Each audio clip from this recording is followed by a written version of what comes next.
श्रीपादराजम शरणं प्रपद्ये. श्रीपादांचा जय जयकार असो. आता कालच्या कथेमध्ये आपण पाहिलं की तिरुमलदास पुढे संत गाडगेबाबा म्हणून महाराष्ट्र भूमीत जन्म घेणार आहेत हे त्यांनी शंकर भटांना सांगितलं. पुढे तिरुमलदास म्हणाले, श्रीकृष्णाने कर्माचे फळ भोगल्याशिवाय चुकत नाही असे म्हटले आहे, पण ते कर्मफळ जागृत अवस्थेत भोगावे असे म्हटले नाही. ते स्वप्नावस्थेत सुद्धा भोगू शकता. स्थूल शरीराने 10 वर्षे भोगावयाचे कर्म मानसिक त्रासामुळे, स्वप्नामधील मानसिक व्यथेमुळे काही घटकेत भोगून कर्मराहित्य प्राप्त करू शकतो. सत्पुरुषास, योगियास दानधर्म केल्याने दैवी कृपेमुळे पाप कर्माचा क्षय होतो. देवतामूर्ती पुण्यस्वरूप असून त्यांच्या ठाई करुणा असल्या कारणाने आपले पापकर्मफळ त्यांच्यावर ओढून घेतात व त्यांचे पूर्ण पुण्यकर्मफळ आपला देतात. आता इथे बघा मोठा सिद्धांत असा मांडलेला आहे की श्रीकृष्णाने काय म्हटलं होतं की आपलं जे काही कर्मफळ आहे ते भोगल्याशिवाय आपल्याला चुकत नाही. आणि ते पण त्यांनी असं कुठेही म्हटलं नाही की ते जागृत अवस्थेत कर्मफळ भोगले पाहिजे. म्हणजे स्वप्नात सुद्धा आपण भोगू शकतो. आणि त्या कर्मामुळे जर एखादं स्वप्न बघितलं आणि तो आपल्याला त्रास झाला, मानसिक त्रास झाला, तर तो त्रास तितकाच असतो जितका की 10 वर्ष आपल्या स्थूल शरीराने ते जो त्रास भोगायचा असतो तेवढा असू शकतो. आणि त्यामुळे आपण त्या कर्माच्या ज्या फळापासून आपण मुक्त होऊ शकतो, कर्मरहित होऊ शकतो. सत्पुरुषास किंवा योगी माणसास दानधर्म केल्याने त्यांच्या कृपेमुळे आपल्या कर्माचा क्षय होऊ शकतो किंवा आपलं पापकर्म कमी होऊ शकतं. आणि देवता स्वरूप, देवतामूर्ती म्हणजे जे दैवी शक्ती आहेत किंवा देवतामूर्ती आहेत त्या पुण्यस्वरूप असतात. आणि त्यांची जर आपल्याला करुणा प्राप्ती झाली तर आपले कर्मफळ हे त्यांच्यावर ओढून घेतात आणि आपल्याला पुण्य प्रदान करतात. म्हणजे सद्गुरू जे असतात ते काय करतात, कधीकधी आपलं कर्मफळ जे असतं ते त्यांच्यावर ओढून घेतात आणि आपल्याला पुण्य देतात. आता ह्याचं एक उदाहरण मी तुम्हाला सांगेन, पण पुढे आपण जाऊया. पुण्यपुरुषास दान धर्मामुळे व त्यांची सेवा केल्याने अशी अदलाबदली होऊ शकते. म्हणजे जर एखाद्या पुण्य कर्म केलेल्या व्यक्तीला आपण दान धर्म दिले किंवा सत्पुरुषांना दान दिलं तर अशी कर्माची अदलाबदली होऊ शकते की आपल्या कर्म ते स्वतःवर ओढून घेतात आणि त्यांचं पुण्यफळ हे आपल्याला देतात. समर्थ सद्गुरूंचे ध्यान केल्याने ध्यानाच्या माध्यमातून अदलाबदली होते. सद्गुरू त्यांच्या शिष्याकरवी सेवा घेऊन सेवेच्या माध्यमाने शिष्याचे पापकर्म आपल्यावर ओढून घेतात व आपले तपफळ शिष्यामध्ये संक्रमित करतात. परंतु पापकर्माचे फळ भोगल्याशिवाय चुकत नाही. म्हणजे ते फळ सद्गुरू भोगतात आपल्या पापाचं कर्म, कारण का तो शिष्य तेवढाच सेवा करणारा असेल तर त्याचं जे पाप आहे किंवा त्याचं जे कर्माचं फळ आहे ते सद्गुरू भोगतात. आणि त्याचं पण ते भोगावं तर कोणाला ना कोणाला ते भोगावं लागतं. देव, सत्पुरुष, सद्गुरू, अवतार पुरुष महातेजोमय असून अग्निस्वरूप असतात. त्यांनी स्वीकार केलेल्या पापकर्मास दग्ध करण्याची शक्ती त्यांच्यामध्ये असते. त्यांना आपण अर्पण केलेलं पत्र, फळ, पुष्पादींच्या माध्यमाने सुद्धा पाप पुण्याची अदलाबदल घडत असते. आपली आर्तता, भक्ती आणि शरणागती जेवढी तेवढ्याच तीव्र गतीने ही अदलाबदली घडत असते. आता आपली जेवढी भक्ती असेल, तीव्र असेल, म्हणजे एखाद्याचं संकट निवारण करतात किंवा एखाद्यावरचं जेव्हा आपण म्हणतो ना माझ्यावर खूप मोठं संकट आलं होतं पण अमुक देवतेच्या कृपेमुळे ते संकट दूर झालं, आपण त्याची भक्ती करतो आणि ते संकट दूर, त्यावेळेस ते दूर होत नाही.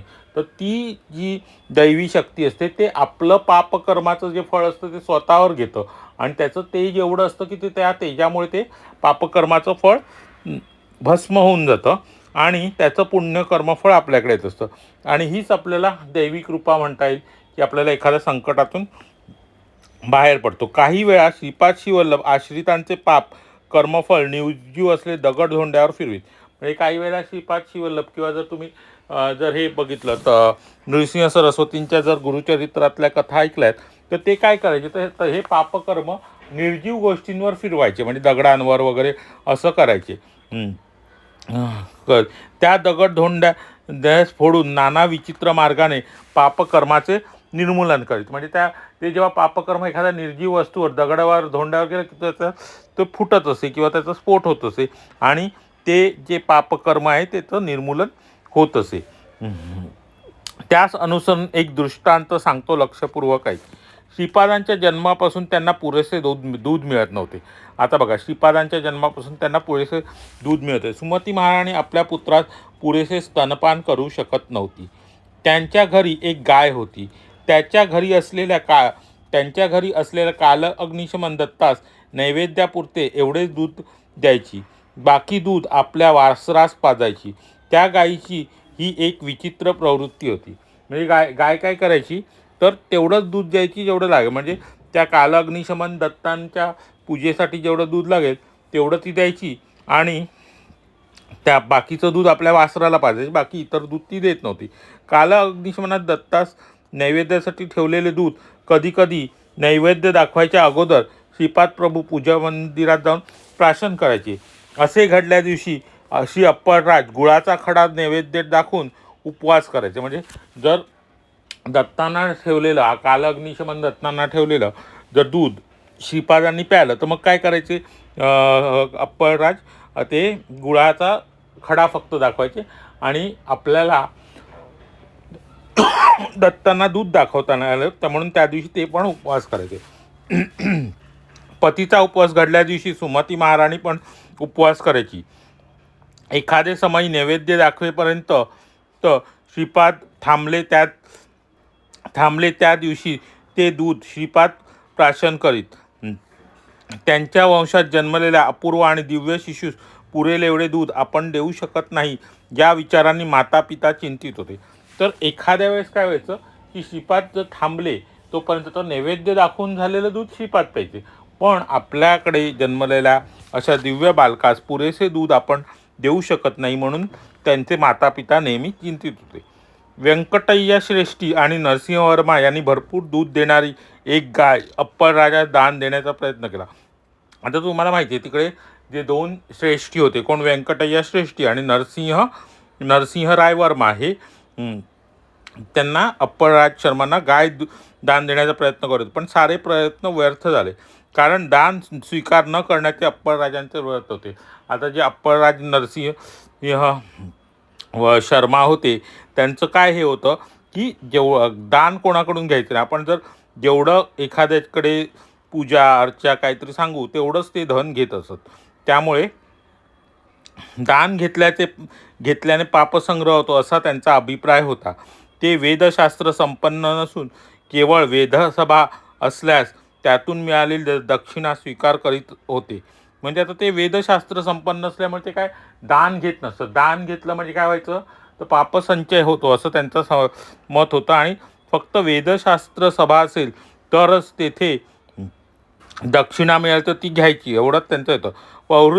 पौरोहित्यापासून उत्पन्न कमी होते, पण व्यंकटय्या श्रेष्ठी आणि नरसिंहवर्मा यांच्याकडे पौरोहित्यास जात ते दोघे दक्षिणा जास्त देण्याचा प्रयत्न केला. त्यांच्यावर राग करायचे. अप्पळराज आपले सासरे सत्यऋषीश्वर म्हणजे बापन्नाचार्य यांच्याकडून काही घेत नसत. कार्तिक पौर्णिमेत सुमती महाराणींचा जन्म असल्या कारणाने श्वशुरगृही ते भोजन करत. आता काय होतं तर हे जे अप्पळराज होते ते खूप स्वाभिमानी होते.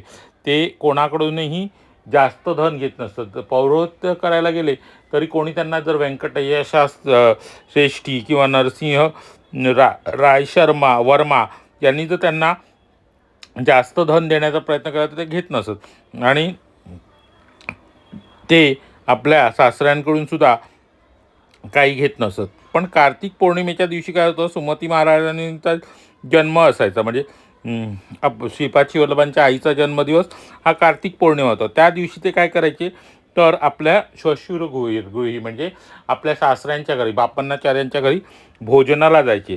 वैशाख शुद्ध तृतीयेस अप्पळराजांच्या जन्मदिवशी पण बापन्नाचार्याच्या घरी भोज करीत. कालांतराने श्रीपाद जयंती अर्थात गणेश चतुर्थीस पण त्यांच्या घरी जेवायचे. म्हणजे आता हे अप्पळराज जे आहेत, अप्पळराज कधी कधी त्यांच्या सासऱ्यांच्या घरी, तर सुमती महाराणींचा जो जन्मदिवस होता तो म्हणजे कार्तिक पौर्णिमा स्वतःचा जन्मदिवस जो होता तो वैशाख शुद्ध तृतीया आणि नंतर श्रीपादांचा जो जन्मदिवस होता तो म्हणजे गणेश चतुर्थी, त्या दिवशी ते त्यांच्या घरी जेवायचे. कुटुंबियांच्या या दुःस्थितीचा विचार करून कुटुंबाच्या या दुःस्थितीचा विचार करून एके दिवशी सुमती महाराणी आपल्या पतीस म्हणाले, नाथ आमच्या माहेरचे संपन्न असून नैष्टिक क्षत्रिय संस्काराचे आहेत. मल्ल्यादी वंश श्रीमंत असून आमचे माहेर आहे. त्यांच्याकडून एका गायीचा स्वीकार करण्यास मला दोष वाटत नाही. श्रीपादांना पोटभर दूध देण्याची पण आपली स्थिती नाही. आपण विषयांचा शांतपणे विचार करा, या विषयाचा शांतपणे विचार करावा. अप्पलराज म्हणाले, सौभाग्यवती, तुझे म्हणणे बरोबर आहे. सत्य ऋषीश्वर पापरहित असून त्यांच्याकडून गाय घेतल्याने दोष घडत नाही, पण विषयात शास्त्रसंमती असणे आवश्यक आहे. श्रीपादांच्या जन्मापूर्वीपासून आतापर्यंत कारक घटना घडत आल्या. श्रीपाद दत्तांचे नवा अवतार असल्यास त्यांच्या घरी असलेल्या गायीचे भरपूर दूध दिले असते नाही का? किंवा तुझ्या स्तन्यशिराची समृद्धी झाली नसती का? बरे, मोठा मुलगा श्रीधरराज शर्मा आंधळा आणि लहान मुलगा रामराज शर्मा पंगू आहेत. श्रीपाद त्यांचे अंगवैकल्य नाहीसे करून त्यांना विमुक्त करू शकतात ना. तू हा विषय या बाबतीत तुझ्या वडिलांशी चर्चा कर. येऊन जाऊन माझ्या नियमांच्या उल्लंघनाची पाळी माझ्यावर आणता हे उचित नाही. म्हणजे आता शेवटी सुमती महाराणी अप्पलराज शर्मांना काय म्हणाल्या की आपण आपल्या मुलाला पोटभर दूधसुद्धा देऊ शकत नाही. ह्या विषयाचा तुम्ही शांतपणे विचार करा. माझं माहेर खूप श्रीमंत आहे, आपण त्यांच्याकडून एखाद्या गायीचा स्वीकार का करू शकत नाही? त्यावर अप्पलराजांनी त्यांना काय उत्तर दिलं की तुझे वडील हे सत्य ऋषीश्वर आणि पापरहित आहे, त्यामुळे त्यांच्याकडून गोदान घेण्याने दोष घडणार नाही, पण हा विषय शास्त्रास पण संमत असला पाहिजे. आणि जर श्रीपाद दत्ता अवतार आहेत तर मग असल्यास आपल्या घरी असलेल्या गाईलाच भरपूर दूध आले नसते का? किंवा तुला सुद्धा दूध आले नसते का? असं त्यांचं म्हणणं होतं. पण आपला मोठा मुलगा श्रीधरराज शर्मा हा आंधळा आहे आणि छोटा मुलगा लहान मुलगा रामराज हा पांगळा आहे. तर श्रीपादांच्या कृपेने ते बरे झाले नसते का? सारखं तुम्ही मला असं दान घेण्यास किंवा माझे नियम उल्लंघन करण्यास भाग पाडू नका. त्याच्याऐवजी योग्य अयोग्य काय आहे त्याची चर्चा तू आपल्या वडिलांबरोबर कर, असं त्यांनी सुमती महाराणींना सांगितलं. सुमती महाराणींनी या विषयाचं निवेदन आपल्या वडिलांसमोर केले. बापन्नाचार्य मंदहास्य करीत म्हणाले, अम्मण्णी, आता बघा हे तिकडचं असल्यामुळे त्यांनी तिला अम्मण्णी अशी हाक मारली. अम्मण्णी, हे सगळे श्रीपादांचे लीलाविलास आहेत. श्रीपाद समस्यांचे परिष्कार करण्यात नसून समस्या उत्पन्न करण्यात पण पटाईत आहेत. म्हणजे श्रीपाद फक्त समस्या दूर करत नाही, तर काही वेळेला समस्या निर्माण पण करतात. तुझ्या पतीच्या म्हणण्याप्रमाणे शास्त्रसंमती आवश्यक आहे. अहो, काय वैपरीत्य आहे. श्वशुराकडून संपत्ती लुबाडण्यासाठी नाना परीचे प्रयत्न करणाऱ्या जामातांनी या जगात कमी नाही. पण माझा जामात अग्निहोत्रा समान आहे. त्याचे नियम भंग करण्यास प्रयत्न करणारे आपण वेडे ठरतो. सृष्टीतील पंचमहाभूतांनी स्पष्ट रीतीने आमोदन केल्याशिवाय तुझा पती गोदान स्वीकारणार नाही. श्रीपाद त्यांच्या ज्येष्ठ बंधूंना अंगवैकल्यापासून विमुक्त केल्यास तुमच्या कुटुंबाशी असलेले त्यांचे ऋणानुबंध संपतील. ऋणविमुक्त झालेले दत्त तुमच्या घरी पुत्राप्रमाणे राहू शकणार नाहीत. जगद्गुरू होऊन लोकोद्धारासाठी घर सोडून जाईल. म्हणून चुकूनसुद्धा अंगवैकल्य दूर करण्याची इच्छा श्रीपादांसमोर दर्शवू नको. सगळे कालावधीन आहे. काळ श्रीपादांच्या अधीन आहे. श्रीपादांची संकल्प केला तर तुझ्यात क्षीर समृद्ध होईल. परंतु श्रीपादांनी तुझ्याशी असलेले ऋणानुबंध संपतील. ऋणानुबंधातून विमुक्त झालेले श्रीपाद आपल्या कुटुंबासमित नसून विश्वगुरुत्वाचे कर्तव्य पालनाचे आपले घर सोडून पलायन करतील. श्रीपादांचा संकल्प झाल्याने घरातील काय तिची विचित्र वृत्ती सोडून पुष्कळ दूध देईल. मग ही समस्या राहणार नाही. म्हणून थोडा काळ धीर धर. श्रीपादा दत्तांनी उत्पन्न केलेल्या समस्यांचा परिष्कार दत्तच करतील. मी म्हणालो, स्वामी, श्रीपादांच्या बंधूस अंगवैफल्य येण्याचे कारण काय? का वंशपरंपरेने असलेले कर्मदोष आहे का? म्हणजे शंकर भटांनी इथे तिरुमलदासांना प्रश्न विचारला की श्रीपादांच्या बंधूंना अंगवैफल्य का आले, त्याचे कारण काय? हा त्यांचा वंशपरंपरेने आलेला कर्मदोष आहे का? तर काय असतं पुढे बापन्नाचार्यांनी इथे फार सुंदर उदाहरण दिलं की सुमती महाराणींनी सांगितलं की जर तू तुझ्या श्रीपादांना तुझ्या मुलांचे म्हणजे थोरल्या मुलांचे म्हणजे श्रीपादांचे जे 2 भाऊ होते, कोणते 2 भाऊ, त्यांची नावं काय आहेत? ते एक रामराज शर्मा आणि सर्वात पहिला मोठा श्रीधरराज शर्मा आणि त्याच्यापेक्षा लहान रामराज शर्मा. तर हे दोघंही जे होते त्यांच्या अंगात एक आंधळा होता आणि एक पांगळा होता. पण हे वैगुण्य जर श्रीपादांनी दूर केलं म्हणजे ते म्हणतात की सुमती महाराणीला की तू असं काही त्यांना सांगू नको, कारण का ज्या दिवशी ते वैगुण्य दूर करतील त्या दिवशी त्यांचे तुमच्याशी असलेले ऋणानुबंध संपतील आणि मग ते जगत कल्याणासाठी निघून जातील. म्हणून तू असं काही त्यांना मागू नकोस. किंवा जर श्रीपादांच्या कृपेने तुझ्यामध्ये जर दूध आलं तर ते त्यावेळेला सुद्धा त्यांचे तुमच्याबरोबर तुझ्याशी असलेले त्यांचे ऋणानुबंध संपतील आणि त्यानंतर श्रीपाद श्रीवल्लभ हे तुमचं कुटुंब सोडून जगत कल्याणासाठी विश्वगुरू, कारण का ते शेवटी कोण आहेत? श्रीपाद श्रीवल्लभ हे विश्वगुरू आहेत. तर विश्वगुरूचं कार्य करण्यासाठी आलेले आहेत. पण फक्त मातेबरोबर असलेल्या ऋणानुबंधासाठी सुमती महाराणींनी जेव्हा ते भिक्षा मागण्यासाठी अवधूत आले होते तेव्हा त्यांना तुमच्यासारखा पुत्र मिळावा असे जे वचन घेतलं होतं त्या वचनाच्या पूर्तीसाठी ते 16 वर्ष त्या सुमती महाराणींच्या आणि अप्पलराज शर्मांच्या घरी राहणार. पण त्यांचं खरं कार्य काय? तर विश्वगुरूचं जगत कल्याणाचं कार्य. आणि जर त्यांनी त्यांच्या जर समस्या दूर केल्या तर त्यांचे लगेच ते ऋणानुबंध संपून जातील आणि ते जगत कल्याणासाठी निघून जातील. म्हणून बापन्नाचार्यांनी सांगितलं सुमती महाराणीला की तू अशी काही प्रार्थना श्रीपादांकडे करू नकोस, तू थोडी वाट पहा, कारण का श्रीपाद श्रीवल्लभ हे जगद्गुरू आहेत आणि जसं त्यांनी समस्या निर्माण केलेली आहे तसं त्या समस्येचं परिहार करणं, ती समस्या दूर करणं हे सुद्धा तेच करणार आहेत.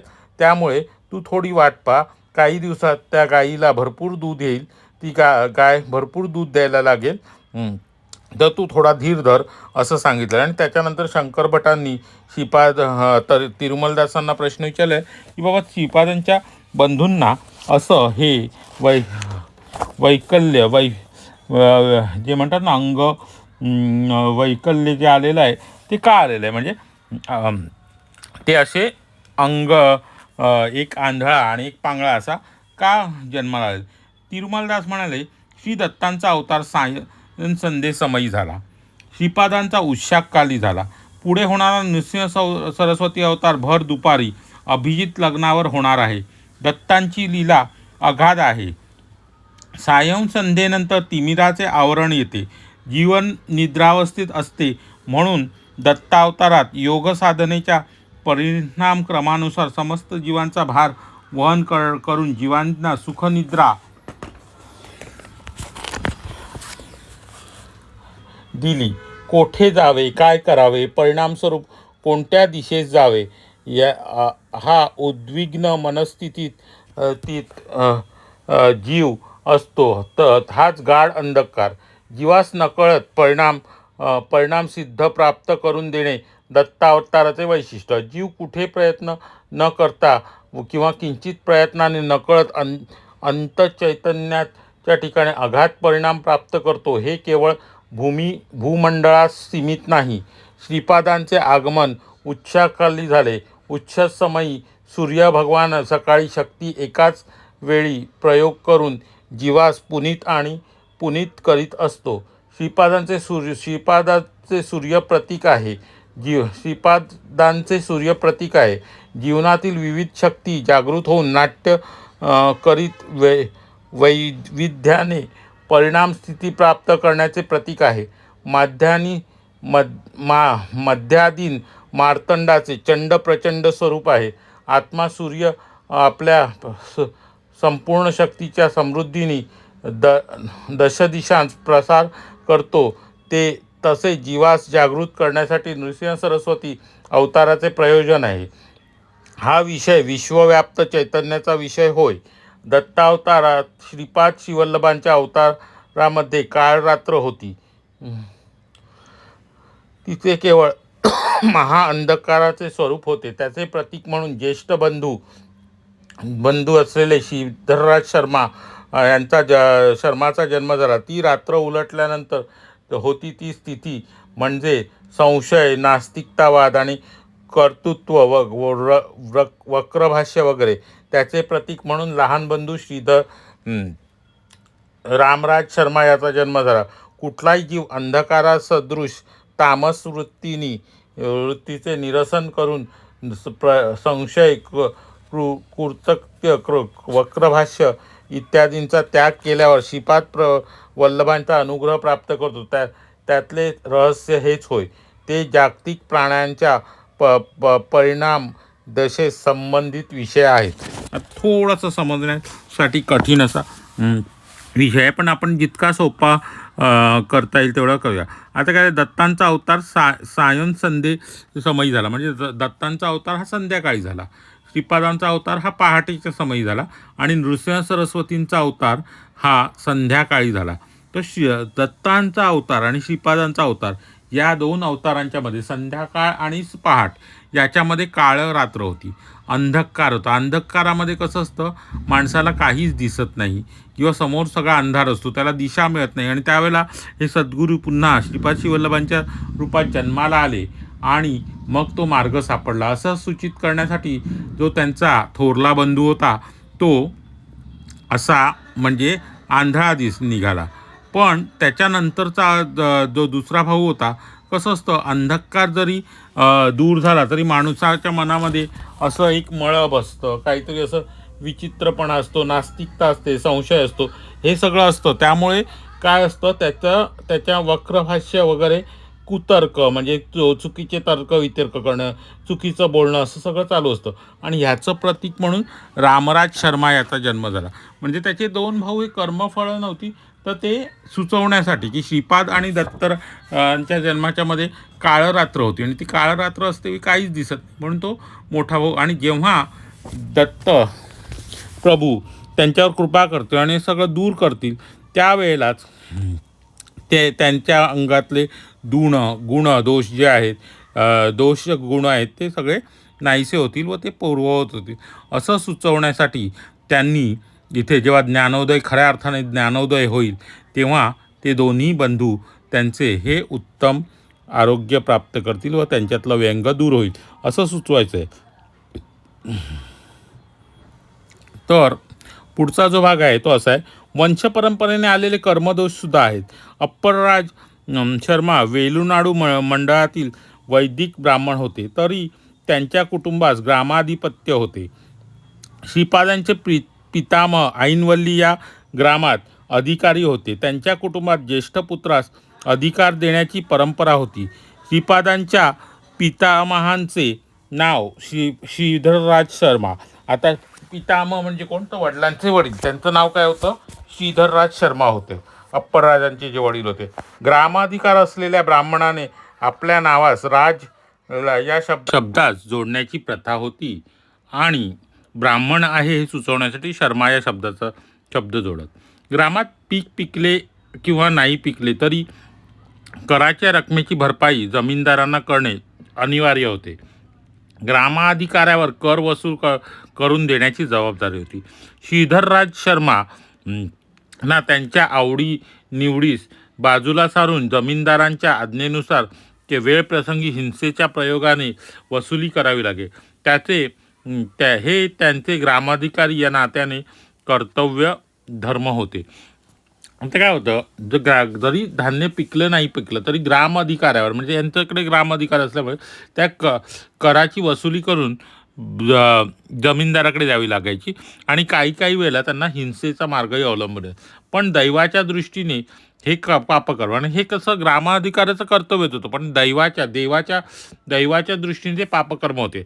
अप्परराजांचे ज्येष्ठ भ्रात्यास ग्रामाधिपत्य प्राप्त झाले आणि पितामहांच्या पापकर्मामुळे मोठा असलेला श्रीधरराज शर्मा व धाकटा अप्परराजांच्या ज्येष्ठ भ्रात्यास हे ग्रामाधिपत्य प्राप्त झाले आणि पितामहांच्या पापामुळे म्हणजे त्यांच्या पितामह म्हणजे आजोबांनी केलेल्या पापाचं फळ कोणाला मिळालंय तर मोठा असलेला श्रीधरराज शर्मा आणि धाकटा रामराज शर्मा या उभयताच अंगवैकल्य आणि म्हणजे ते आंधळे आणि पांगळे का जन्माला येईल तर त्यांच्या आजोबांनी म्हणजे बघा आपलं कर्तव्य आपलं वागणं कसं असतं त्याचं कर्मफळ आपल्यालाच नाही तर आपल्या पुढच्या पिढ्यांना सुद्धा भोगावं लागतं आणि त्यांच्या पितामहांनी म्हणजे आजोबांनी केलेली जी पापाची शिक्षा होती ती त्यांच्या नातवांना मिळालेली आहे.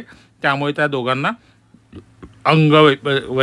वैकल्य आलेलं आहे किंवा व्यंग आलेलं आहे. श्रीपाद श्री वल्लभ साक्षात दत्तावतार असले तरी पितामहांच्या स्वल्प पापकर्माचे प्रभाव त्यांना पण अनुभवावे लागले म्हणून दुधाची समस्या उद्भवली. विश्वप्रभूंनी रचलेला या नियम सर्वांस लागू होतो. स्वतः अवतरित होऊन कर्म फळ त्यांनी पूर्ण भोगून आपले मार्गदर्शन केले. म्हणजे काय असतं कर्माचं फळ हे प्रत्येकाला भोगावं लागतं. जसं श्रीधरराज शर्मा आणि रामराज शर्मा हे दोघंही आता त्यांच्या आजोबांचं नाव काय सांगितलं होतं श्रीधरराज शर्मा आणि ह्यांचं पण नाव श्रीधरराज शर्मा म्हणजे आजोबांचंच नाव नातवाला ठेवलं. तर ह्या दोघांना आपले आजोबा श्रीधरराज शर्मा यांचं पापचं थोडंसं फळ भोगावं लागलं. त्याप्रमाणे आता दत्तांनी सुद्धा श्रीपाद श्री वल्लभांनी सुद्धा त्या अप्पलराज शर्मांच्या पोटी जन्म घेतल्यामुळे त्यांना सुद्धा आपल्या पूर्वजांचं थोडंसं पापफळ भोगावं लागलं आणि त्याच्यामुळे ते देवता स्वरूप असून सुद्धा त्यांना ते दूध कमी पडणं म्हणजे ते त्यांचं पापफळाचा काहीसा भाग होता तो त्यांना भोगावा लागला आणि तिथे तो भोगून त्यांनी जगास हे दाखवून दिलं कर्माचं जे फळ आहे ते जरी तुम्ही जेव्हा मनुष्य जन्मास येतात तेव्हा त्यांना ते सगळं भोगत जसं रामराजे होते हे देवताच होते पण तरीसुद्धा त्यांना वनवास भोगावा लागला सगळं काही भोगावं लागलं पत्नी वियोगाला का तर जेव्हा देवतासुद्धा मनुष्य जन्मास येतात तेव्हा त्यांना कर्माचं फळ भोग आणि सगळ्यांनाच माहिती आहे रामाला जो वनवास झाला तो कोणामुळे झाला तर श्रावण बाळाचे जे माता पिता होते त्यांचा दशरथाने बाण मारून वध केला होता चुकीच्यामुळे. त्याला वाटलं की त्या पाणवठ्यावर कोणतरी हरण पाणी पिण्यास आलेलं आहे आणि त्या हरण समजून त्यांनी तो बाण सोडला तो श्रावण बाळास लागला आणि मग त्याच्या माता पित्यांनी प्राणत्याग केला आणि त्यांना प्राणत्याग करते शाप दिला की जसं आम्हाला आमच्या पुत्राचा वियोग झाला आणि त्याच्यामुळे आमचा मृत्यू झाला तसं तुलाही तुझ्या पुत्राचा वियोग होईल आणि त्याच्यामुळे तुला मृत्यू होईल. म्हणजे हे पाप कोणाचं होतं तर दशरथांचं पण त्यांचा मुलगा या नात्याने त्याचं थोडंसं फळ श्रीरामांना सुद्धा भोगावं लागलं. जरी ते देवता असले तरी मनुष्य योनीत जन्म घेतल्यानंतर त्यांना प्रत्येक देवतांनाही त्या कर्माचं फळ भोगावं लागतं आणि आपण केलेले पापकर्म ही फक्त आपल्यापुरतीच मर्यादित राहत नाही तर आपल्या पुढच्या पिढ्यांना आपल्या मुलांना ते भोगावं लागतं. आणि तसंच जर तुम्ही पुण्यकर्म केलं तुम्ही पुण्याचा संचय केलात तर त्याचा फायदा हा तुमच्या मुलांना होणारच आहे. त्यामुळे काही वेळेला आपण जे कर्मफळ भोगत असतो ते प्रत्यक्षपणे आपलंच नसून आपल्या पूर्वजांचं असतं काही वेळेला त्या असंही असू शकतं.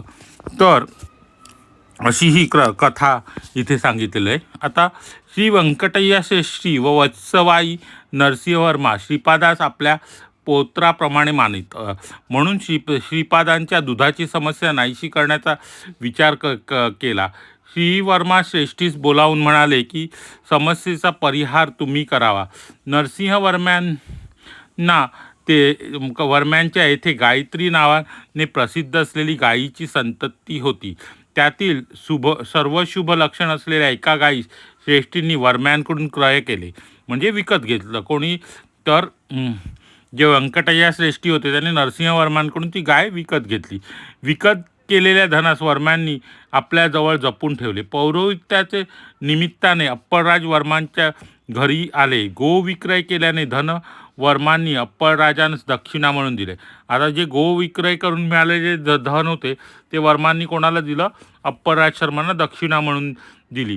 साधारणपणे पौरोहित्यास निमित्त मिळणाऱ्या दक्षिणेपेक्षा हे अधिक होते. अप्पलराज शर्मा यांनी धर्माप्रमाणे एवढे द्रव्य दक्षिणा म्हणून घ्यायचे होते तेवढेच घेऊन उरलेल्या धनाचा अस्वीकार केला. वर्मांनी पण दिलेली दक्षिणा परत घेण्यास नकार दिला. सुक्षत्रिय वंशात माझा जन्म झालेला असून दान दिलेले द्रव्य परत घेऊ शकत नाही असे ते म्हणाले. हा विवाद बापन्नाचार्यांपर्यंत पोहोचला. ब्राह्मण परिषद बोलावण्यात आली. परिषदेत बापन्नाचार्यांनी घोषणा केली की अप्पर राजांनी अस्वीकार केलेले धन ज्याच्या घ्यावयाचे असेल त्यांनी घ्यावे. अनेक ब्राह्मण ते धन प्राप्त करण्यास आपणास मिळावे म्हणून त्यांच्यात चढाओढ सुरू झाली आणि सगळेच बघण्यास विचित्र होते.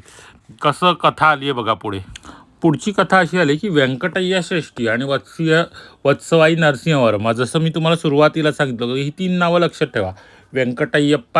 व्यंकटपय्या श्रेष्ठी, वत्सवाई नरसिंहवर्मा आणि बापन्नाचार्य. आता बापन्नाचार्यांचे तर श्रीपाद वल्लभ हे प्रत्यक्ष नातूच होते, पण व्यंकटय्या श्रेष्ठी आणि नरसिंहवर्मासुद्धा श्रीपादांना आपल्या नातवाप्रमाणेच मानत असतात आणि त्यांची जी दुधाची समस्या आहे त्या कशी नाहीशी करता येईल याचा त्या विचार करत होते. आणि वर्मांनी श्रेष्ठींस बोलवून घेतले, म्हणजे कोणाला व्यंकटय्या श्रेष्ठींना बोलवून घेतले आणि समस्यांचा परिहार तुम्ही करावा असं त्यांना सांगितलं. तेव्हा नरसिंहवर्मांकडे काय होतं, गायत्री नावाने प्रसिद्ध असलेल्या गायीची संतती होती. म्हणजे गायत्री नावाची प्रसिद्ध असलेल्या गायीची खूप संतती होती आणि त्यातील एक शुभलक्षण संतती काय झालं, वर्मांकडून श्रेष्ठींनी विकत घेतली आणि त्याचा आलेलं जो धन होतं ते त्यांनी नरसिंह वर्मांना दिलं. अशा प्रकारे आणि जेव्हा पौरोहित्याच्या निमित्ताने जेव्हा अप्पलराज वर्माच्या घरी आले तेव्हा गोविक्रय केलेले धन वर्मांनी अप्पलराजास दक्षिणा म्हणून दिलं. पण साधारणपणे ते दिलेलं धन होतं ते दक्षिणे म्हणून देतात त्याच्यापेक्षा कितीतरी जास्त होतं. त्यामुळे अप्पलराजांनी ते स्वीकारण्यास नकार दिला. नकार दिल्यानंतर काय झालं की पण नरसिंहवर्मासुद्धा काय म्हणाले, मी आता दान दिलेलं आहे ते मी परत स्वीकारणार आहे. आणि मग त्या वाद निर्माण झाला आणि तो वाद शेवटी कुठे गेला, बापन्नाचार्यापर्यंत गेला आणि बापन्नाचार्यांनी ब्राह्मण परिषद बोलवली आणि बापन्नाचार्यांनी घोषणा केली की अप्पर शर्मांनी अस्वीकार केलेले धन हे कोणीही धन ज्यांना घ्यायचं असेल त्यांनी घ्यावं आणि अनेक ब्राह्मण पुढे आले आणि ते धन आपल्याला मिळावे म्हणून या हेतूने त्यांच्यामध्ये चढाओढ झाली. तेवढ्यात तरुण असलेला पापय्या शास्त्री या नावाचा ब्राह्मण म्हणाला, श्रीपाद देवांशभूत अवतारी पुरुष नाही. देव असल्यास विचित्र परिस्थिती कशी काय आली? दत्त असल्यास त्याच्या दोघा भावांचे अंगवैकल्यापासून रक्षण का बरे केले नाही? ज्यांनी घटना घडल्या त्या केवळ कल्पना आहेत. तिळाचे पर्वत करून सांगणे महापाप आहे. मी दत्तभक्त आहे. श्वेतार्क रक्षा पण गुरूंकडून प्राप्त करून घेतले. दररोज कितीतरी जप करतो. मी कुठलेही दान घेतल्याने मालिन्य येत नाही. योग्य असलेल्या अशा मला हे धन द्यावे. ब्राह्मण परिषदेने पापय्या शास्त्री ते धन द्यावयाचा निर्णय घेतला. ते धन एका चांगल्या गायीस विकत घेण्यास पुरेसे होते. सभा समाप्त झाल्यावर विजय गर्वाने पापय्या शास्त्री घरी गेला व पण तेथे त्याचे मामा आले होते. कुशल प्रश्न इष्ट गोष्टी झाल्या. भोजन करून जाण्यास पापय्या शास्त्रींनी त्यांना विचारले. पर्यायाने वर्षातून एकदा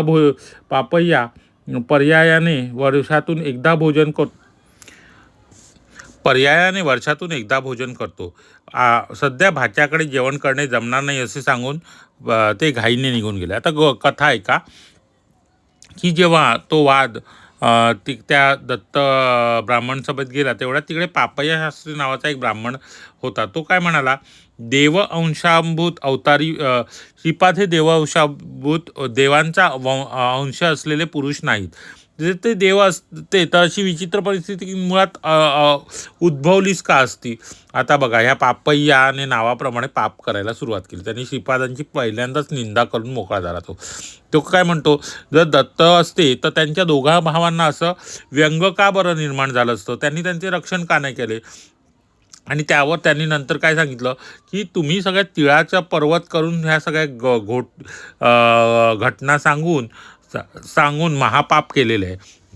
पुढे ते काय म्हणतात, मी दत्तभक्त आहे आणि श्वेतरक्षा करणारा श्वेतरक्षासुद्धा मला गुरूंकडून प्राप्त झालेली आहे. दररोज मी कितीतरी जप करत असतो. म्हणून मलाच हे मी कुठलेही दान घेतलं तरी त्याचे मला मालिन्य लागत नाही. म्हणून हे दान तुम्ही मला द्या असं तो त्या सगळ्यांना सांगतो. आणि त्याप्रमाणे सगळे ब्राह्मण परिषदेने ठरवून ते धन जे आहे ते पापय्याला देतात. आता पापय्याला धन दिल्यानंतर पुढे काय होतं, पापय्या घरी येतो. घरी आल्यावर त्याला त्याचे मामा भेटतात. त्यांच्याशी सगळी चर्चा करतात, ते कुशल मंगल विचारतात आणि मग त्यांना भोजनाचा आग्रह करतात. भोजनाचा आग्रह केल्यावर पापयांचे मामा त्यांना काय म्हणतात की सध्या भाच्याकडे जेवण मला जमणार नाही, कारण का मी वर्षातनं एकदाच भोजन करतो असं ते मामा सांगतात आणि घाईघाईने निघून जातात. तर ही झाली घटना. आता हे असं का घडलं त्याचा पुढे उल्लेख बघा.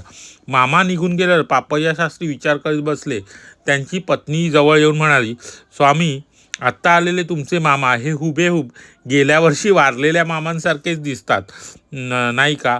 पापय्या शास्त्री हादरून गेले. तर त्यांच्या पत्नीने त्यांना काय विचारलं, प्रश्न म्हटला की हे तुमचे आलेले मामा हे गेल्या वर्षी वारलेल्या मामांसारखेच मामा दिसत होते ना, हे मामा कोण होते? आणि त्यांना एकच पापय्या शास्त्री हादरून गेले. का हादरून गेले? तर त्यांना एकच मामा होते, ते गतवर्षी निधन पावले होते. आता आलेले हे मामा कोण? माझी बुद्धी केवढ्या भ्रमात फसली. मामाच्या नात्याने तर काही नाती असले तर 100% मामासारखे दिसणारे कोणी नव्हते. मृत असलेल्या मामाच्या प्रेतात्मा तर नाही ना मी पाहिला. त्यांच्या हृदयाचे ठोके वाढत चालले. भूत, प्रेत, पिशाच, मंत्रतंत्राविषयी त्याला काही ज्ञान नव्हते. त्यांचे उपास्य दैवत असलेले दत्तांच्या अनुग्रहाचे पतन होत नाही ना. येणारा पुढचा काळ कष्टदायक नाही ना. मामांनी जाता जाता शीघ्र आपण भेटू असे याची अपेक्षा करतो असे म्हटलेले वाक्य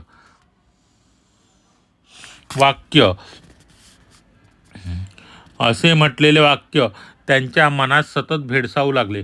लवकरच आपण मरण पाहून परलोकात आपल्या मामास भेटणार का, या विचारांनी त्यांचे मठ झाले. ओम द्राम दत्तात्रेय नामा मंत्राचा जप त्यांनी सुरू केला. त्या दिवशी मंत्र जप करणे सुद्धा एकाग्र चित्ताने होत नव्हते. श्री कुकुटेश्वराच्या मंदिरात स्वयंभू दत्तात्रयाचे दर्शन घेण्यास गेला तर दत्तमूर्तीचे ध्यान करण्यास बसल्यावर ध्यानात शीर नसलेली दत्तमूर्ती दिसली. तिथे पण जप करण्यास बसल्यावर मन स्थिर नव्हते. अर्चकाने प्रसाद दिल्यावर असे वाटले की विषपुरीत कलशातून काढून दिले की काय. अर्चक हसत हसत काही म्हणत होते, परंतु पापय्या शास्त्रीस ते ऐकू येत नव्हते. हा प्रसाद ग्रहण करून लवकर मरण पाव असं ते घरी परत आले तेव्हा त्यांना पत्नीच्या कपाळावर कुंकू दिसले नाही. आता बघा, पापय्या शास्त्रींच्या हातून पाप झालंच होतं. त्यांनी प्रत्यक्ष श्रीपाद वल्लभांची निंदा केली. आणि जेव्हा ते घरी आले आणि त्यांचे मामा निघून गेल्यावर त्यांच्या पत्नीने त्यांना काय आठवण करून दिली की हे तुमचे कोणते बरे मामा, हे तर तुमच्या गेल्या वर्षी वारलेल्या मामांसारखेच तर दिसत होते अगदी हुबेहूब. तेव्हा पापय्या शास्त्री शुद्धीवर आले, भानावर आले आणि त्यांना कळलं की आपल्याला एकच मामा होते आणि ते गेल्या वर्षीच वारलेले.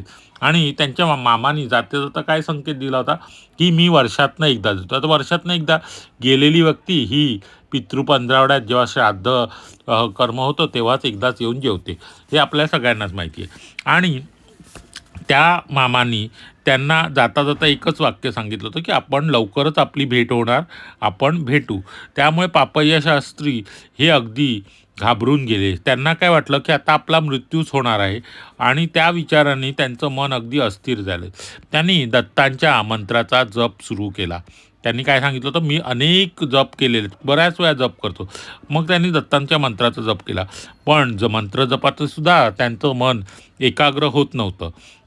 आणि त्यांना ध्यानात ते मग कुकुटेश्वराच्या मंदिरात गेले आणि तेथे बसले. तर त्यांना ध्यान करायला बसले तेव्हा शीर नसलेली दत्तमूर्ती दिसली. तिथे पण त्यांचे जपात मन स्थिर होत नव्हते. त्यांना अर्चकाने म्हणजे पुजाऱ्याने जेव्हा प्रसाद दिला, तो प्रसाद त्यांना विषपुरीत म्हणजे विषाने विषबाधा झालेला असं जाणवला. परंतु ते पुजारी अर्चक काहीतरी सांगत होते, पण पापय्या शास्त्र्यांना काही ऐकूच येत नव्हते. त्यांना असं ऐकू यायला लागलं की प्रसाद खाऊन तू लवकर मरण पाव असे त्यांना दिसत. जेव्हा ते घरी आले तेव्हा त्यांना आपल्या पत्नीच्या कपाळावर कुंकूसुद्धा दिसलं नाही. बघा किती विचित्र घटना असतात. श्रीपाद श्रीवल्लभांची फक्त त्यांनी निंदा केली आणि निंदा केल्यामुळे त्यांच्या आयुष्यात पुढे काय काय घडतंय. मी जिवंत असताना कपाळावरचे कुंकू का बरे काढले असे म्हणून ते तिच्यावर चिडले. रुपया एवढे कुंकू कपाळावर मिळवित असता पापय्या शास्त्रींचे चिडणे तिला थोडे विचित्रच वाटले. पापय्यास वेड लागले असे म्हणून पिठापुरीत अफवा उठली. किंवदंती आणि अफवा यांचे प्रमाण पिठापुरात जास्तच होते. पापय्यास मानसिक व भूत चिकित्सा सुरू झाली. मानसिक आणि भूतचिकित्सा त्यांना वेळ नाही असे पापय्या पदोपदी सांगत तरी लोक ते मानण्यास तयार नव्हते. वेडा पण कधी कधी तर्कशुद्ध भाषण करतो असे ते म्हणायचे. पापय्याच्या पत्नीस एक उपाय सुचला. आता काय उपाय सुचला? पतीने अज्ञानवश श्रीपादांची निंदा केली, त्याचे कर्मभोग आहेत असा तिचा निर्धार झाला. पाषाणातील देवास शरण जाण्यापेक्षा श्रीपादांच्या चरणी शरण जावे असा तिने विचार केला. ती श्रीपादांच्या घरी गेली. श्रीपादांना तिने कडेवर घेऊन लाड केले. कोणी नसल्याची संधी साधून तिने श्रीपादांना आपली दुःखस्थिती सांगितली. श्रीपाद म्हणाले, आत्या, त्या सगळ्या एक लहान उपाय आहे. तू माझ्या मातेसमान असल्याकारणाने मी तुला ते रहस्य सांगतो. तू काही वेळ न घालवता नूतन गृहाचे निर्माण कर आणि तू व मामा वास्तुपूजा करून नूतन ग्रहात प्रवेश करा. लागलीच सगळे बरे होईल. श्रीपादांची अशी आज्ञा झाल्यावर तिने असे सांगण्यास सुरुवात केली की तिचा विपदा ह्या भाड्याच्या घरात राहत असल्यामुळे तिच्यावर कोसळली, म्हणून तिने शीघ्र स्वतःचे घर बांधायचे असे तिने आपल्या बांधवांस पटवून दिले. मग काय विचारता, कोणी एकाने पापय्यास जीर्ण झालेले घर भूदान म्हणून दिले. लागलीच घरातील सगळी संपत्ती, धन इत्यादींचा विक्रय करून घरास पाडून नूतन घर निर्माणाचे कार्य सुरू झाले. गृहनिर्माणासाठी ऋण सुद्धा घ्यावे लागते. पर्वतशिला आणून त्याची शकले करून गृहनिर्माण करण्यासाठी वापरण्यात आली. नूतन गृह प्रवेश केल्यावर पापय्या शास्त्री स्वस्थ झाले. आता बघा काय कथा होती. तर जेव्हा पापय्या शास्त्री घरी आले तेव्हा त्यांना त्यांच्या पत्नीच्या कपाळावर कुंकू दिसले नाही. तर ते तिला ओरडले की काय मी जिवंत असताना का बरं तू कुंकू न लावता फिरते. त्यावर त्यांची पत्नी आश्चर्य वाटतं की अरे, कपाळावर जर रुपया एवढं मोठं कुंकू मी लावलं तर ह्यांना दिसत का नाही. आणि हळूहळू पिठापुरामध्ये काय हे पसरायला लागली की अफवा की पापय्या शास्त्रींना भूतबाधा झालेली आहे किंवा ते भ्रमिष्ट झालेले, त्यांचे मानसिक रोगी झाले आणि त्यांना वेड लागलेला आहे असं हे आणि काही पण पापय्या काही ते मानण्यास तयार नव्हते. तर तेव्हा लोक काय म्हणायची, कधी कधी वेडा माणूससुद्धा तर्कसंबंध बोलतो असं ते त्यांना चिडायचं. तेव्हा पण पापय्यांची पत्नी ही हुशार होती. तिला मार्ग सुचला. आपल्या पतीची अशी अवस्था का झाली, तर श्रीपाद श्रीवल्लभांची निंदा केल्यामुळे असे झाले हे तिला मनापासून पटले आणि त्यासाठी कोणत्याही देवळात जाऊन दत्त मूर्तीपुढे प्रार्थना करण्यापेक्षा प्रत्यक्ष दत्तांना शरण जायचं आणि त्यांच्याजवळ प्रार्थना करायचं असं तिने ठरवले आणि ती श्रीपाद श्रीवल्लभांच्या घरी गेली. श्रीपाद श्रीवल्लभांच्या घरी जाऊन तिने त्यांना कडेवर घेतलं आणि त्यांना खेळवू लागली आणि जवळपास कोणीही नाही असे समजताच तिने श्रीपाद श्रीवल्लभांकडे आपली जी व्यथा होती ती सांगितली. आणि श्रीपाद श्रीवल्लभांनी तिला हळूच करून उपाय सांगितला की तुम्ही राहतं घर आहे ते पहिलं सोडून दे आणि तू नवीन घर बांध आणि तिथे वास्तुपूजा करून आपल्या पतीबरोबर परत राहायला जा असं त्यांनी सांगितलं. त्याप्रमाणे तिने ह्या वास्तूत राहत असल्यामुळे आपल्या पतीवर असे संकट आले आणि नवीन वास्तू बांधून त्यात जाऊ असं तिने आपल्या बांधवांस पटवून दिले आणि त्याच्यापैकी एकाने कोणीतरी त्यांना भूदान दिले. तिथे ते घर बांधायला त्यांनी सुरुवात केली. पर्वताच्या शकला केल्या, म्हणजे घर बांधण्यासाठी पर्वताची शिला आणून त्यांची शकले केली. आता हे जे वाक्य आहे ना, पर्वताच्या शिला आणून शकले, हे फार महत्त्वाचं आहे आणि त्याचं काय पुढे संदर्भ आहे तो लागेलच आपल्याला. नूतन गृहात प्रवेश केल्यावर पापय्या शास्त्री स्वस्थ झाले. ते नवीन घरात गेल्यावर पापय्या शास्त्रींची तब्येत बरी झाली. बाबा रे शंकर भटा, आता ऐका हां, त्या सगळ्या गोष्टीचं विश्लेषण हे तिरुमलदास सांगतायत आणि त्याचा आपण जे सुरुवातीला काही गोष्टी वाचल्या त्याचा इथे संबंध असू शकतो. जसं की काही वेळेला पापं ही निर्जीव व्यक्तींवर, निर्जीव वस्तूंवर श्रीपाद श्रीवल्लभ हे परावर्तित करीत असतात. त्याचा कदाचित तिथे उल्लेख असू शकतो. पर्वताची शकला केली म्हणजे तुकडे केले दगडाचे, ते असू शकतं. तर आता बघूया आपण. बाबा रे शंकरभटा पापय्याची मृत्यूदशा चालू होती.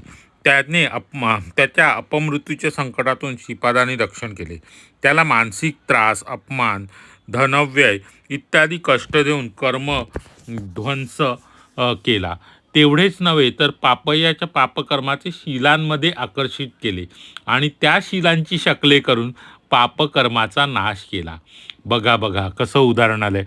आपण म्हटलं ना तर सुरुवातीला वाचलेलं आता ज्यांनी कथा अगदी सुरुवातीपासून मन लावून व्यवस्थित ऐकली असेल त्यावेळेला काय झालं, काही वेळा परमेश्वर ही दुसऱ्याची म्हणजे आपल्या भक्तांची पापं हे स्वतःच्या अंगावर घेतो. तर काही वेळेला ते निर्जीव वस्तूंवर परावर्तित करतो. दगडांवर वगैरे परावर्तित करून आपण फोडतो असं म्हटलं ना, तसं त्यांनी इथे केलं की याची जी कर्मदशा होती तर त्याला मानसिक त्रास दिला, अपमान सहन करा म्हणजे जी लोक त्याला बोलली त्याला जो मानसिक त्रास झाला त्याच्यामुळे त्याचं जे पापकर्म होतं त्याचा क्षय झाला आणि त्यांच्या पापकर्माचे शिलांमध्ये आकर्षित केलं. म्हणजे पर्वताची जी घर बांधायला घेतलं तेव्हा काय झालं, पर्वताची मोठ्या मोठ्या पर्वताची शिला आणल्या, त्या शिलांमध्ये आकर्षित करून त्याचे घर बांधण्यासाठी त्याचे तुकडे तुकडे केले. त्यामुळे त्याची शकले केल्यामुळे काय झालं, तुकडे केल्यामुळे त्यांच्या पापकर्माचा नाश झाला. म्हणजे प्रभूंनी कसं ते पापय्याचं पापकर्म दगडांवर परावर्तित करून दगडांच्या मध्ये आकर्षित करून त्याचा विध्वंस केला ते पहा. आणि हेच असतं म्हणजे कदाचित तुम्हाला तेव्हा त्याचा संदर्भ कळला नसेल पण आता ही कथा वाचल्यानंतर आपोआप कळलं असेल. म्हणजे ही सगळी शक्ती प्रभूमध्येच असते. स्वस्थ झालेल्या पापय्या शास्त्री श्रीपाद म्हणाले, तू केवढा बुद्धिहीन आहेस. तू मनपूर्वक आराधना करीत असलेला श्रीदत्त सशरीर रूपाने तुझ्या समोर उभा असला तर तू त्याला ओळखले नाहीस. म्हणजे तुझे केवढे दुर्भाग्य. कुकुटेश्वर मंदिरात असलेली पाषाणाची मूर्ती तुझे रक्षण करेल असा तुझा निर्धार होता. म्हणून तुझे संचित पाप पर्वतशिळांवर फिरवून त्यांची शकले केली करून तुझे कर्मफळ नाहीसे केले. तुला नूतन गृह करून दिले. सशरीर असलेल्या या दत्तास शरण आला असतास तर तुझे संचित संस्कार या शरीरावर ओढून घेऊन तुझे कर्म क्षय केले असते. भक्ताच्या भावनेनुसार भगवंताने अनुग्रह केले असते. ही लीला घडल्यावर पापय्याने श्रीपाद श्रीवल्लभच दत्तावतार आहेत हे ओळखले. म्हणजे आता ह्या सगळ्या लीलेनंतर पापय्या शास्त्रींना पटलं की श्रीपाद श्रीवल्लभच दत्तावतार आहे. श्रीपादांच्या दुधाच्या समस्येविषयी श्रेष्ठी आणि वर्मा निश्चिंत होते. या विषय घेऊन ते सत्यऋषीश्वर चिंतित होते, निश्चिंत नाही चिंतित होते. आणि ते हा विषय घेऊन सत्यऋषीश्वर बाप्पन्नाचार्य यांना जाऊन म्हणाले, हे राजश्री, राजा जनकाप्रमाणे संसारात असून ब्रह्मज्ञानी आहात, ब्रह्मामध्ये लीन आहात. आमची एक लहानशी इच्छा आहे, ती आपण पूर्ण करावी. श्री बाप्पांना म्हणते, इच्छा व्यक्त केल्याशिवाय कसे वचन देऊ. मी निशंकोच, तुम्ही आम्हाला तुमची इच्छा सांगा. तुमची इच्छा धर्मबद्ध असल्यास मी निश्चित पूर्ण करीन. श्रेष्ठी म्हणाले, मी श्रीवर्म्याकडून गायत्री नावाच्या गायीची संततीमधली एक शुभ लक्षणायुक्त अशी गाय विकत घेतली आहे. आमचे कुलपुरोहित असलेले अप्पलराज शर्मा यांनी ती गाय देण्याचा विचार केला होता, पण त्या गायीचे शीर श्रीपादांच्या सेवेत उपयोगी यावे त्याशिवाय आमची दुसरी इच्छा नाही. श्रेष्ठींचे म्हणणे झाल्यावर बाप्पांच्या अरे बरे तुम्ही असे करा, ती गाय माझ्या गोठ्यात आणून बांधा. ती गाय मी अप्पलराजास देण्याचा प्रयत्न करतो. शुभलक्षणी गाय अप्पलराजांच्या घरी असणे दात्यास आणि गृहितास शुभप्रद श्रेयस्कर आहे. गोमातेस बाप्पन्नाचार्यांच्या घरी आणले. गोदान घेण्यास अप्पलराजांनी नकार दिला. तरी अप्पलराजांनी गोदान घेण्यास नकार दिला. हिमालय संतोपत नावाचा एक प्रांत आहे. त्या प्रांतातून युधिष्ठिरा आदींनी स्वर्गारोहण केले. तर हिमालयात काय आहे, एक सतोपंथ नावाचा प्रांत आहे. आता जर कोणाला महाभारताचा शेवटचा भाग असा माहिती असेल तर जेव्हा युधिष्ठिर आणि पाची पांडव म्हणजे पाची पांडव युधिष्ठिर आणि द्रौपदी जेव्हा स्वर्गास जात होते तेव्हा ते ज्या मार्गातनं स्वर्गात रोहण केले तो मार्ग म्हणजे हा सतोपथ आहे. तेथे श्री सच्चिदानंद अवधूत नावाचे एक महात्मा होते. त्यांचे वय काही शताब्दींपेक्षा जास्त होते. ते कैवल्यशृंगी येथे असलेल्या विश्वंभर प्रभूंचे शिष्य होते. विश्वंभर प्रभू स्वतः पिटिकापुरी श्रीपाद शिवल्लभ रूपाने असून त्यांचे बालरूपांचे दर्शन घेऊन कृतार्थ व्हावे असा आदेश सच्चिदानंदास झाला आणि सच्चिदानंद अवधूत पिठापुरास आले. बापन्नाचार्यांनी त्यांचे आदराने स्वागत केले. त्यापुढे श्रीपादांच्या दुधाची त्यांच्या स्वागत केले. त्यांच्यापुढे श्रीपादांच्या दुधाची समस्या आली. तेव्हा त्यांनी ठामपणे सांगितले की अप्पलराज शर्मांनी गोदान घेतले पाहिजे. श्रीपाद शिवल्लभ साक्षात दत्तप्रभू आहेत म्हणून व्यर्थ नियमांचा बंधनात पडून त्यांना गोशीर अर्पण करण्याचे महत्भाग्य अप्पलराजांनी आपल्या हातून दौडू नये असे त्यांनी ठासून सांगितले. ब्राह्मण परिषदेने श्रीपाद शिवल्लभ दत्त असल्याचा पुरावा मागितला. पंचमहाभूतांनी साक्ष तुम्हाला देतो असे त्या अवधूतांनी सांगितले. म्हणजे पंचमहाभूत येऊन साक्ष देतील असं सांगितलं. श्रीपाद शिवल्लभ प्रभू दत्तच आहे त्याची साक्ष आता पंचमहाभूतांनी दिलेली आहे. यज्ञारंभ होता क्षणी त्याच्यासाठी यज्ञारंभ केला. यज्ञारंभ होता क्षणी म्हणजे यज्ञाची सुरुवात झाल्या क्षणी भूमातेने साक्ष दिली. श्रीपाद शिवल्लभ दत्त असल्या कारणाने अप्पलराज शर्मा यांनी गोदान स्वीकारावे. श्वशुराकडून दामात्यास प्रीतीपूर्वक दिलेले दान होत नाही म्हणून सत्य श्रेष्ठींकडून त्यांनी दान घ्यावे आणि भेटवस्तू म्हणून जामातास द्यावे असे भूमातेने वचन होते. यज्ञारंभ झाल्यानंतर यज्ञस्थळ सोडल्यास इतर स्थळी पाऊस पडत होता. ही दुसरी साक्ष झाली. यज्ञातील हविभाग स्वीकारण्यास स्वतः अग्निदेव आले आणि गोदान घेतल्याने दोष नाही असे सांगितले. ही तिसरी साक्ष. म्हणजे दुसरी साक्ष काय झाली, पाऊस पडत होता त्यांनी साक्ष दिली. तिसरी साक्ष यज्ञातला हवीर भाग म्हणजे आपण यज्ञामध्ये जे आहुती देतो ते स्वीकारण्यासाठी अग्निदेव आले आणि त्यांनी सुद्धा साक्ष दिली की गोदान घेतल्याने दोष लागत नाही असे सांगितले. यज्ञ व्यतिरिक्त इतर स्थळी वायुदेव आपला प्रताप दाखविला. ही चौथी साक्ष. म्हणजे यज्ञमंडप फक्त शांत होता आणि इतर ठिकाणी वायुदेवाने आपला प्रताप म्हणजे जोरजोराने वारे वाहत असेल असं काहीतरी घडत असेल आणि ही चौथी साक्ष. आणि आकाशातून दिव्यवाणी झाली की श्रीपाद साक्षात दत्त आहेत, ही पाचवी साक्ष. असे पंचमहाभूतांची साक्षी झाल्यावर अप्पलराजांनी गोदानाचा स्वीकार केला. गोदानाचे फळ श्रेष्ठीस प्राप्त झाले व त्या कारणाने गायीची विक्रीची किंमत नरसिंहवर्माने अप्पलराज शर्मा यांना देण्याचा निर्णय झाला. अशा प्रकारे अवधूतांच्या सानिध्यात श्रेष्ठी व वर्म्यास अपूर्व असा पुण्याचा भाग झाला. म्हणजे व्यंकटय्या श्रेष्ठी आणि नरसिंह वर्मा यांना सुद्धा ते पुण्य मिळाले. भविष्य काळात कोकनद म्हणजे काकीनाडा या नावाने वायसपूर अग्रहार प्रसिद्ध होईल आणि श्यामबालापूर म्हणजे समालकोटा म्हणजे श्री पिटिकापूर एकत्र होऊन महानगराचे स्वरूप धारण करतील. जगातील सगळ्या देशांचे, सगळ्या धर्माचे, पंथाचे लोक कुठल्या तरी जन्मी एके दिवशी पिटिकापूर येतील व श्रीपादांचे दर्शन घेतील. श्रीपादांचे चरित्र संस्कृत भाषेत लिहिले जाईल. श्रीपाद शिवल्लभ चरित्रामृत हा ग्रंथ श्रीपादांच्या आशीर्वादाने प्रसिद्ध होईल. भूजपत्रावर लिहिलेला हा ग्रंथ श्रीपादांच्या संकल्पाने अदृश्य रूपाने श्रीपादांच्या जन्मस्थानी सात मनुष्यांच्या उंची इतका खोल कुठे गेलं ते वाक्य 7 मनुष्यांच्या उंची इतका खोल निक्षिप्त राहील. त्यांच्या जन्मस्थानी श्रीपादुकांची स्थापना व मंदिर निर्माण होईल. श्रीपादास गोदान केलेले पुण्यशाली व्यंकटय्या श्रेष्ठी खरोखर धन्य आहेत. त्यांच्या कुटुंबात धनधान्यादी समृद्धी असेल. ते हिरण्य लोकात थोडा काळ राहून पुन्हा महाराष्ट्रात ऐश्वर्य संपन्न कुळात जन्म घेऊन श्री नरसिंह सरस्वती अवताराचे सुद्धा दर्शन घेतील. बाबारे शंकर भटा, ते गोदान अत्याधिक विशेष शुभप्रद आहे. तू कुरवपूर प्रयाणाची तयारी कर.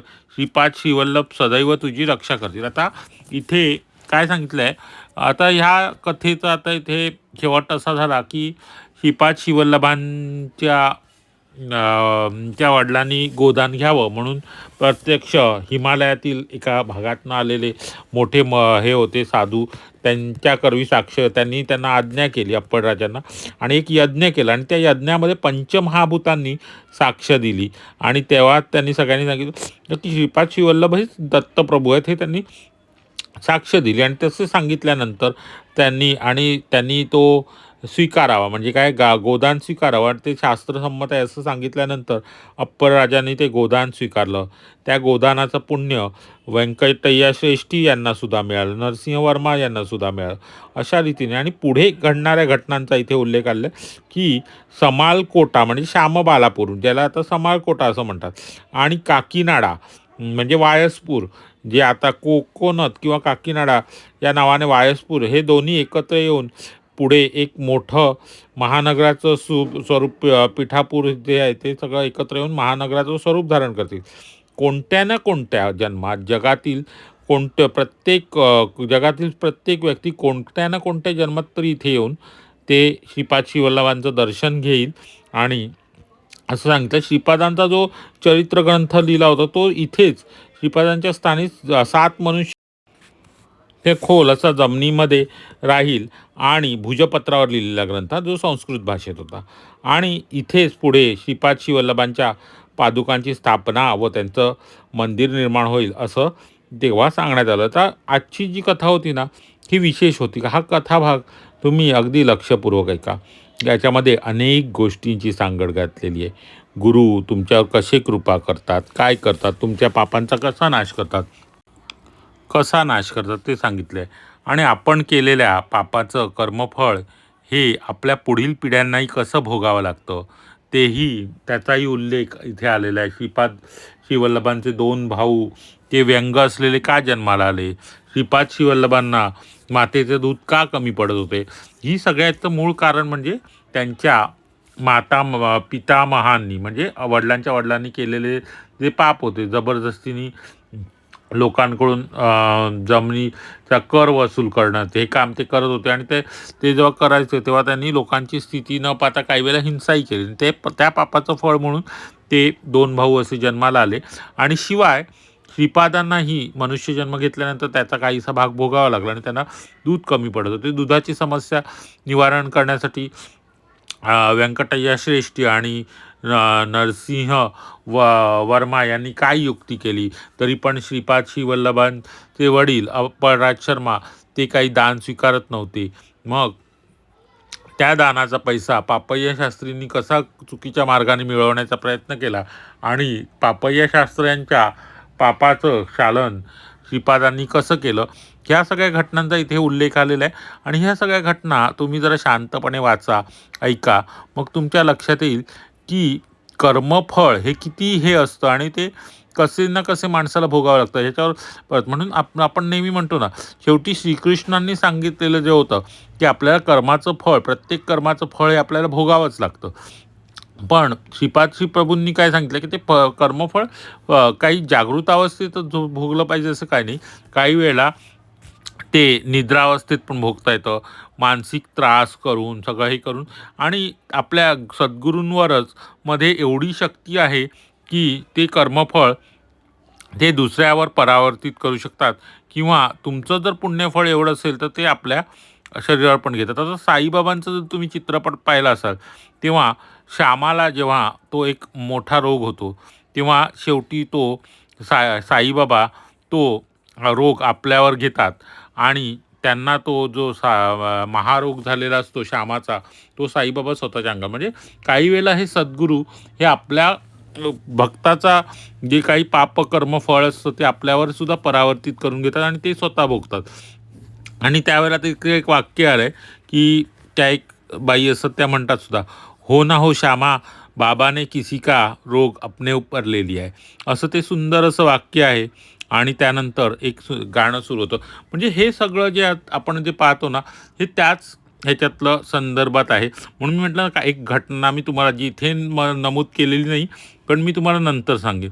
त्यावेळेला श्री सद्गुरू साई महाराज नाथ महाराजांनी श्यामाचं जे हे होतं ते आपल्या अंगावर घेतलेलं होतं. मी तुम्हाला नेहमी सांगत आलो, श्रीपाद श्रीवल्लभांच्या कथा ऐका, वाचा. त्यातनं तुम्हाला कसं वागायचं, कसं करायचं याचा बोध मिळत जाईल आणि आपण कसं आपले कर्म कसे असले पाहिजे, कर्मफळाची मीमांसा, कारण मीमांसा ही सगळी आज इथे दिलेलीच आहे आणि गुरु तुमचे कसं रक्षण करतात, सगळं काही दिलेलं आहे आणि स्वतः भगवंतालाही सुद्धा कर्मफळ कसे भोगावे लागते हेही इथे नमूद केले. तर ह्या कथा ह्या ऐकण्यासाठी फार अशा चांगल्या आहेत, ज्याच्यामुळे आपल्याला खूप काही शिकता येईल, आपल्याला आयुष्याचा मार्ग सापडेल. ब्रह्मज्ञान तर नाही म्हणता येणार की आपल्याला मिळेल, पण नक्कीच आपल्यासारख्या सामान्य माणसांसाठी या कथा म्हणजे ब्रह्मज्ञानापेक्षा कमी नाही. छोटं का होईना ते जे ज्ञान मिळतं त्यातनं आपल्याला लक्षात येईल, आपल्याला आपल्या रोजच्या जीवनात या कलियुगामध्ये कसं वागलं पाहिजे, कसं हे केलं पाहिजे, आपल्या वागण्यामुळे कोणालाही त्रास होता कामा नये, परमेश्वराची किंवा कोणाची आपण निंदा केली नाही पाहिजे. बघा की श्रीपाद प्रभूंची निंदा केल्यावर पापयशास्त्रांना कसे भोग भोगावे लागेल, पण तसंच आपण सुद्धा अगदी परमेश्वराची नाही, आपण कोणाचीच निंदा करा, कोणाविषयी सुद्धा वाईट बोलू नये, कोणाची निंदा करू नये, कोणाचं खोटं नाटं बोलू नये. हे सगळे गुण हे आपल्यामध्ये आले पाहिजेत आणि आपण त्याप्रमाणे वागलं पाहिजे. तर आजचा प्रश्न असा आहे की जेव्हा श्रीपाद श्रीवल्लभांना नरसिंहश्रेष्ठींनी जी दक्षिणा दिली, नरसिंहवर्मांनी जी दक्षिणा दिली, तेव्हा ती त्यांनी स्वीकारण्यास नकार दिला आणि त्यानंतर ब्राह्मण परिषदेने ती दक्षिणा कोणास दिली, त्या दक्षिणेसाठी कोणता ब्राह्मण योग्य आहे, जो त्या ब्राह्मण परिषदेत आला आणि त्यांना पटवून सांगितले आणि त्यांनी प्रत्यक्ष श्रीपादांची निंदा केली, तरीसुद्धा त्या ब्राह्मणाला ते धन प्राप्त झाले, ते दक्षिणेचे धन प्राप्त झाले. त्या ब्राह्मणाचे आज आपण नाव सांगायचं आहे आणि कृपया कोणीही मला पर्सनल व्हॉट्सॲपला ते उत्तर देऊ नये, कारण व्हॉट्सॲपचे मेसेज काही दिवसांनी डिलीट होतात. पण जेव्हा तुम्ही या व्हिडिओच्या कमेंटमध्ये उत्तर द्याल तेव्हा ते व्हिडिओच्या कमेंटमध्ये तसेच राहणार आहेत. तर कृपया या प्रश्नाचं उत्तर व्हिडिओच्या कमेंटमध्ये द्या. आजचा व्हिडिओ कदाचित थोडासा लांबला असेल, कारण कथा ही खूप रंजक होती आणि छान असल्यामुळे ती थोडीशी मी त्याच्यामध्ये अनेक गोष्टींची सांगड घातलेली होती आणि ती अशी मध्येच तोडून जर सांगितली असती तर कदाचित त्याची पूर्ण अशी लिंक लागली नसती. त्यामुळे आज मी जास्तीत जास्त कथा एकाच भागात संपूर्ण कथाभाग सांगण्याचा प्रयत्न केला आहे. तर प्रश्नाचं उत्तर द्यायचं आहे, त्यातून नक्कीच या कथेतून आपण काहीतरी शिकवण घ्यायची आहे, एवढंच मी सांगून आजचा कथा इथेच संपवत आहे. श्रीपादांचा जय जयकार असो. श्रीपादराजं शरणं प्रपद्ये, श्रीपादराजं शरणं प्रपद्ये. न श्री स्वामी समर्थ, श्री स्वामी समर्थ, श्री स्वामी समर्थ.